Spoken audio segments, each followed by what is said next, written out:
Let's mic Janata journalist. Let's mic में आपका स्वागत है। जनता से बड़ा कोई जर्नलिस्ट नहीं होता और आपसे जुड़ी खबरों की बात सबसे जरूरी है। ऐसी ही खबरों के साथ मैं राखी जैन आपके सामने हूँ। जनता जर्नलिस्ट के आज के अंक में हम बात करेंगे बुजुर्गों की बढ़ती आबादी, समस्या या सुविधा।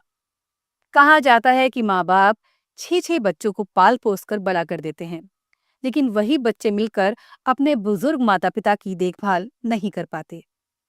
यही वजह है कि आज दुनिया भर में वृद्ध आश्रमों की संख्या बढ़ती जा रही है। भारत, जो कभी संयुक्त परिवारों के लिए जाना जाता था, वहां भी पिछले कुछ वर्षों में वृद्ध आश्रमों में बुजुर्गों की संख्या तेजी से बढ़ी है। एक अनुमान के मुताबिक भारत में लगभग 750 वृद्धाश्रम काम कर रहे हैं। पश्चिमी देशों में तो लोग अपने बुढ़ापे की तैयारी पहले से करने लगते हैं। जैसे ही बच्चे बड़े होते हैं, वे खुद को उनकी दुनिया से अलग कर लेते हैं और अपनी जिंदगी की अगली योजना बनाने लगते हैं। आज दुनिया के ज्यादातर विकसित और विकासशील देशों में बुजुर्गों की आबादी बढ़ रही है। इसका मुख्य कारण है बेहतर मेडिकल सुविधाएं और जनसंख्या नियंत्रण के प्रयासों के कारण जन्म दर में आई कमी। यानी 65 साल और उससे ऊपर के बुजुर्गों की संख्या उन देशों में ज्यादा है जहां स्वास्थ्य सेवाएं अच्छी हैं और जन्म दर कम है।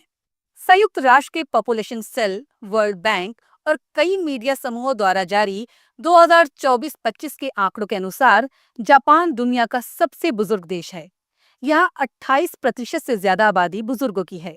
कुल जनसंख्या करीब 123 मिलियन है, जिनमें लगभग 34.5 करोड़ लोग बुजुर्ग हैं।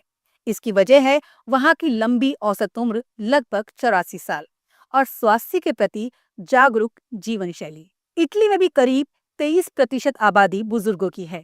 वहाँ जन्म दर कम है और युवा वर्ग काम के लिए विदेशों में चला जाता है। वहाँ की औसत उम्र 83 साल है। अन्य देशों की बात करें तो पुर्तगाल 22%, ग्रीस 22%, जर्मनी 21.5%, स्वीडन 20%, हंगरी 19.3%। चीन, जो दुनिया का सबसे अधिक जनसंख्या वाला देश है, वहाँ बुजुर्गों की आबादी करीब 13% है।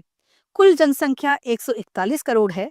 विशेषज्ञों के अनुसार 2030 तक चीन की जनसंख्या अपने उच्चतम स्तर पर होगी और बुजुर्गों की संख्या भी। अमेरिका में बुजुर्ग आबादी 17% है, पाकिस्तान में 4.3 और इंडोनेशिया में 7%।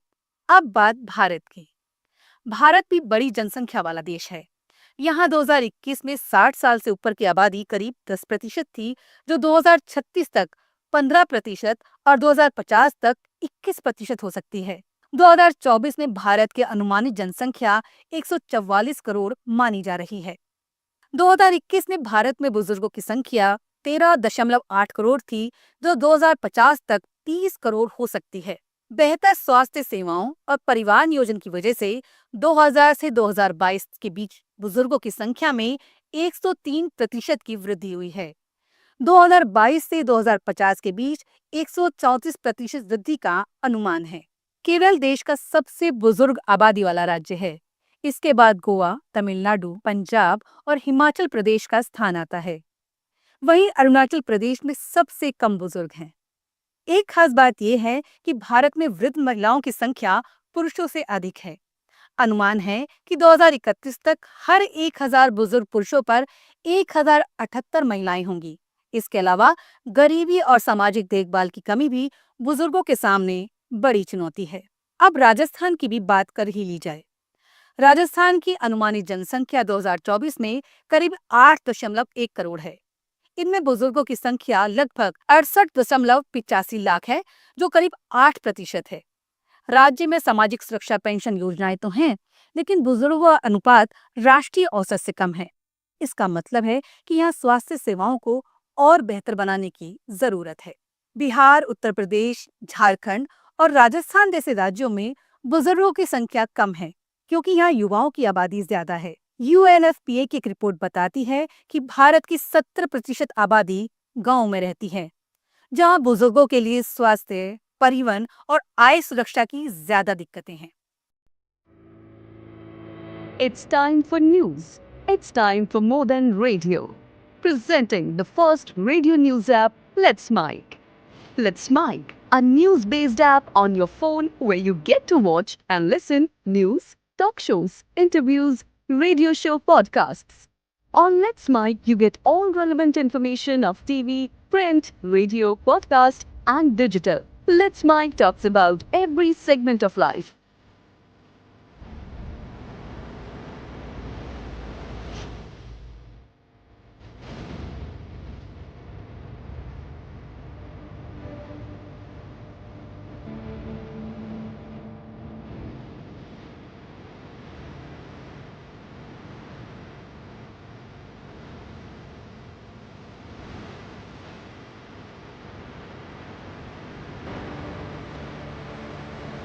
Let's Mike is not just a revolutionary idea. Download the app now from Play Store. Available both on Android and iOS mobile phones. Follow us on YouTube, Instagram, Twitter, LinkedIn, Facebook, Telegram, WhatsApp, Snapchat. Let's talk, let's connect, and let's Mike. फिर भी राजस्थान जैसे राज्य लगभग सभी बुजुर्गों को सामाजिक सुरक्षा पेंशन दे रहे हैं, जो देश के लिए एक अच्छा उदाहरण है। कुल मिलाकर बात यह है कि 2050 तक भारत में बुजुर्गों की संख्या 31.9 करोड़ तक पहुंच सकती है। इसका मतलब है कि स्वास्थ्य, पेंशन और सामाजिक देखभाल की मांग काफी बढ़ेगी और सरकार पर खर्च का दबाव भी बढ़ेगा। यूएनएफपीए की इंडिया एजिंग रिपोर्ट 2023 के अनुसार 2050 तक भारत में बुजुर्गों की हिस्सेदारी 20.8% हो जाएगी। इससे डिपेंडेंसी रेशो यानी निर्भरता का अनुपात बढ़ेगा। इसके चलते सरकार को पेंशन, स्वास्थ्य बीमा और सुरक्षा योजनाओं पर ज्यादा खर्च करना होगा। अच्छी बात यह है कि भारत इसकी तैयारी कर रहा है। अब भारत के सामाजिक ताने बाने की बात भी यहाँ बहुत जरूरी है। भारत की संस्कृति पश्चिमी देशों से बहुत अलग है। यहाँ अब भी हजारों संयुक्त परिवार हैं, जहाँ बुजुर्गों को सम्मान के साथ स्थान दिया जाता है। बुजुर्गों की बढ़ती आबादी को भारत एक अवसर के रूप में भी देख सकता है। इससे स्वास्थ्य, वरिष्ठ नागरिकों की देखभाल और सामाजिक सेवाओं में निवेश बढ़ेगा, जिससे रोजगार के नए अवसर पैदा हो सकते हैं। कई बुजुर्ग आज भी सक्रिय हैं और समाज में योगदान दे रहे हैं, कभी स्वयं सेवा के रूप में तो कभी सामुदायिक कामों के जरिए। अंत में इतना ही कहना है कि भारत और पश्चिमी देशों की संस्कृति और सामाजिक ताने बाने में बहुत बड़ा अंतर है। भारत में बुजुर्गों को जिंदगी भर अपने बच्चों की चिंता रहती है, वहीं बच्चे भी अपने बुजुर्ग माता पिता की परवाह करते हैं। भारत में सरकारें भी बुजुर्गों को केंद्र में रखकर कई योजनाएं संचालित करती हैं। राजस्थान में तो अशोक गहलोत सरकार ने बकायदा वृद्धावस्था पेंशन की शुरुआत की थी। भजनलाल सरकार ने भी इसे जारी रखा है। भारत सरकार ने बुजुर्गों के लिए कई योजनाएं शुरू की हैं, जैसे स्केयर्ड पोर्टल और एल्डर लाइन, जो उनकी समस्याओं को हल करने में मदद कर रही हैं।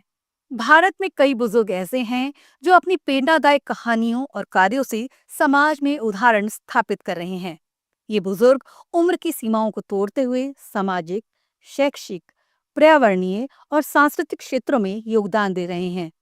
ऐसे प्रेरणा देने वाले कुछ बुजुर्गों की कहानी आपको सुनाते हैं। हाल ही में सोशल मीडिया पर एक 90 वर्षीय बुजुर्ग की कहानी वायरल हुई, जिन्होंने कृषि में डिग्री हासिल की और अब अपने गांव में गरीब बच्चों को निःशुल्क शिक्षा दे रहे हैं। उनकी ये पहल ग्रामीण शिक्षा को बढ़ावा देने और बच्चों को सशक्त बनाने का एक शानदार उदाहरण है। उनकी निस्वार्थ सेवा को देखकर कई लोग प्रेरित हो रहे हैं और उन्हें सहयोग प्रदान कर रहे हैं। झारखंड के गिरिडीह में कुछ सेवानिवृत्त लोगों ने अपनी पेंशन से एक भव्य मंदिर का निर्माण करवाया है। ये उनके धर्म और सेवा भावना को दर्शाता है। चीन में रहने वाले एक बुजुर्ग दंपति 74 वर्षीय हुआंग वेई पिंग और 72 वर्षीय तियान शिंजू ने 2024 में प्राकृतिक रूप से एक बेटी को जन्म देकर दुनिया को चौंका दिया। इस जोड़े ने अपनी पेरेंटिंग यात्रा को सोशल मीडिया पर साझा किया, जिसके परिणाम स्वरूप उनके 1.2 मिलियन से अधिक फॉलोअर्स हो गए। वे लाइव स्ट्रीमिंग के माध्यम से अपनी दिनचर्या, सुबह की एक्सरसाइज, बच्ची की पढ़ाई, खाना बनाना और रिश्तों के पाठ साझा करते हैं, जो लोगों को प्रेरित कर रही हैं। उनकी कहानी ने भारत में भी सोशल मीडिया पर चर्चा छेड़ दी है, जहां लोग इसे प्रेरणा के रूप में देख रहे हैं। चिपको आंदोलन के प्रणेता स्वर्गीय सुंदरलाल बहुगुणा पर्यावरण संरक्षण के लिए प्रेरणा बने हुए हैं। आज भी कई बुजुर्ग कार्यकर्ता उनकी राह पर चलते हुए पौधरोपण और जल संरक्षण जैसे काम कर रहे हैं। आज भारत के बुजुर्ग अपने अनुभव और ज्ञान से समाज को न सिर्फ दिशा दे रहे हैं, बल्कि शिक्षा, पर्यावरण और सामाजिक सेवा में भी अहम भूमिका निभा रहे हैं। उनकी कहानियां इस बात की मिसाल हैं कि उम्र सिर्फ एक संख्या है। अगर मन में इच्छा शक्ति हो तो कोई भी बदलाव संभव है। तो कैसा लगा आपको हमारा ये अंक? जरूर बताइएगा। हमारे चैनल को लाइक करें, सब्सक्राइब करें और शेयर करें। जुड़े रहें लेट्स माइक के साथ। नमस्कार। आप सुन रहे थे let's mike more than radio. Follow कीजिए हमें हमारे सोशल मीडिया प्लेटफॉर्म्स पर। It's time for news. It's time for more than radio. Presenting the first radio news app, Let's Mike. Let's Mike, a news-based app on your phone where you get to watch and listen news, talk shows, interviews, radio show podcasts. On Let's Mike, you get all relevant information of TV, print, radio, podcast, and digital. Let's Mike talks about every segment of life.